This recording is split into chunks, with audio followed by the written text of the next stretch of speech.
அவர் பிறந்த போது மாணவனுக்கு எந்த அதிசயமும் அறையவில்லை. நாட்டு மக்கள் கனவில் எரியில் வந்து நக்சலர் பிறந்ததை தேவதூர் தெரியவில்லை.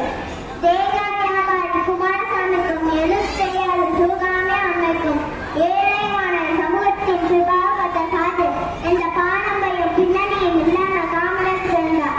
தங்கமணி மாய்களை தனிமையிட பந்தளித்து மங்களுக்கு சுற்றி வந்து மங்களமாய் கோலமிட்டு தேனால அழகான சிலை போல அழகனுக்கு வான்தொழிக்க பெற்றெடுக்கும் மகனால வந்ததில்லை. வண்ணமல்ல தொட்டி இல்லை வழியும் அசிந்ததில்லை. நாமதுரை நாட்டு மரபடியினருக்கு தேமதுர தமிழ்பாடும் திருநாள தமிழ்குலத்து வாழெழி வாழேனா வந்த தமிழ் பெறப்பரப்பின் ஏழை மகன் ஏழை என்ன முட்டை நீ பிறந்தார்.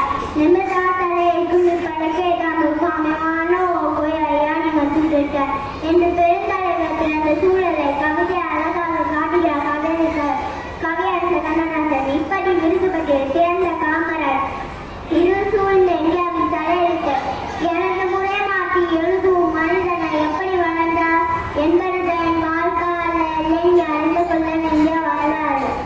உயர்ந்த சாதி வற்றாத செல்வரம் பெருமை தரும் பாரம்பரியம் உலகளந்த கல்வி எந்த அடிமை இந்தியாவின் அரசியல் வளர்ச்சிக்கான அடிப்படை தகுதிகள் எதுவும் ஏற்றார் காமராஜருக்கு வந்து வாய்க்கவில்லை.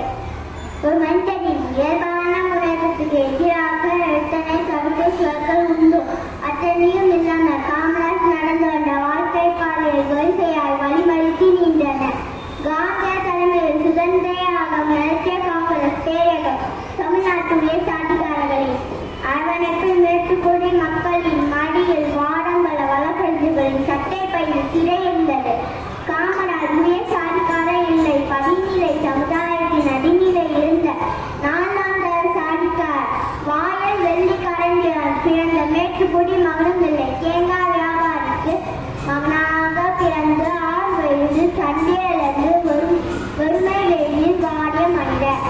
அவர் ராஜசர் பட்டங்களும் ராபகுடு திவான் பகுடு பெருமைகளும் கொண்ட பாரம்பரியத்தில் வாழ்க்கும் இல்லை. மேல்நாட்டில் படித்து திரும்பி வந்த மேலேயும் இல்லை. 6ஆம் வகுப்பிலேயே பள்ளியை துறந்த ஏழை பாமரன்.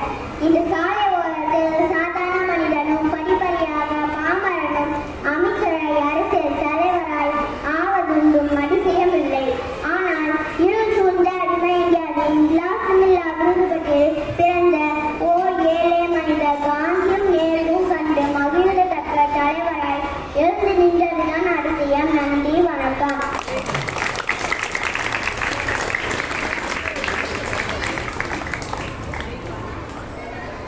Okay.